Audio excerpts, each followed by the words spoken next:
네, 글로벌 이슈 확인해보는 시간입니다. 보도국 오상혁 기자와 함께하겠습니다. 안녕하세요. 네, 안녕하세요. 네, 시장에 어떤 이슈들이 있었는지 소개해 주시죠. 네, 현지 시간 11일 글로벌 증시는 굵직한 경제지표 발표나 기업 실적 발표 등이 부재한 가운데 이틀간의 일정으로 열리고 있는 유로존 재무장관 회의에 대한 관망세가 짙어지면서 혼조세를 보였습니다.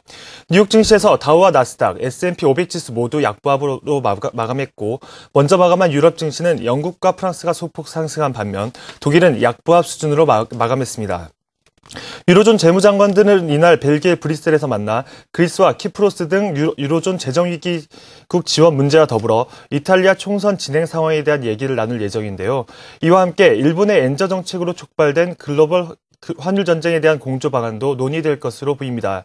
프랑스는 유로화 강세에 대한 논의를 강조한 반면 다른 국가들은 이를 일축하고 있어 별다른 대책이 나오진 않을 것이라는 게 전문가들의 분석인데요.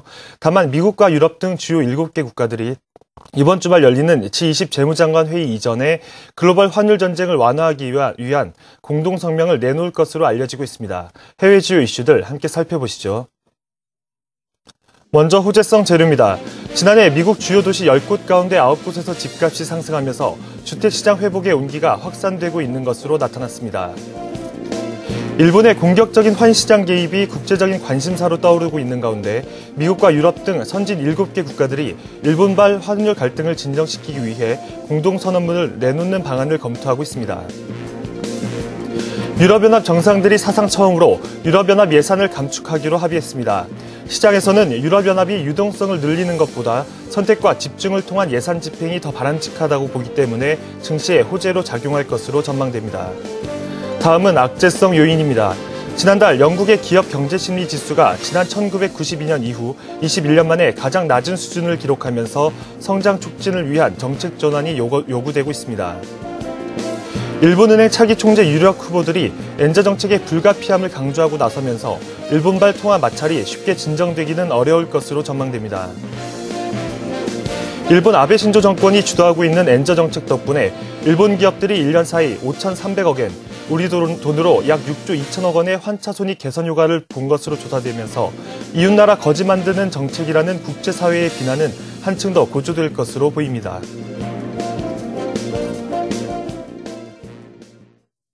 네, 버락 오바마 미국 대통령의 재선 임기 첫 국정연설이 현지 시간으로 오늘 열리게 됩니다. 어떤 내용이 언급될 것으로 예상되고 있나요?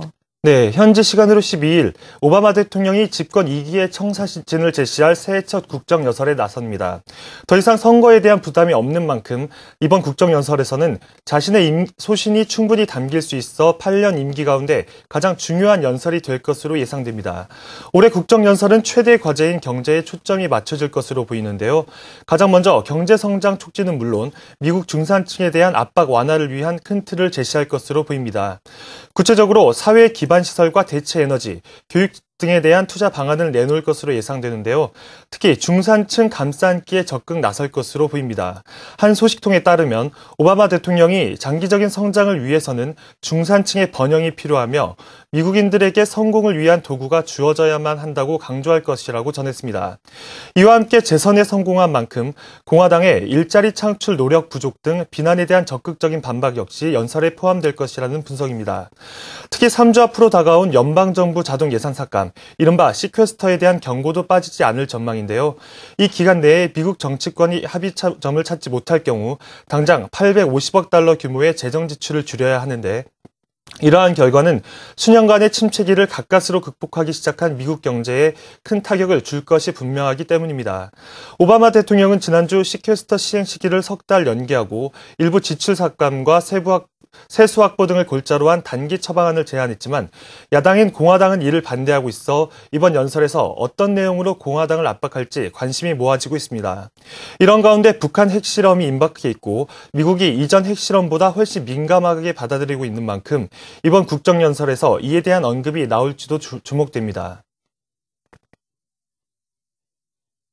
지금까지 글로벌 경제 주요 이슈였습니다.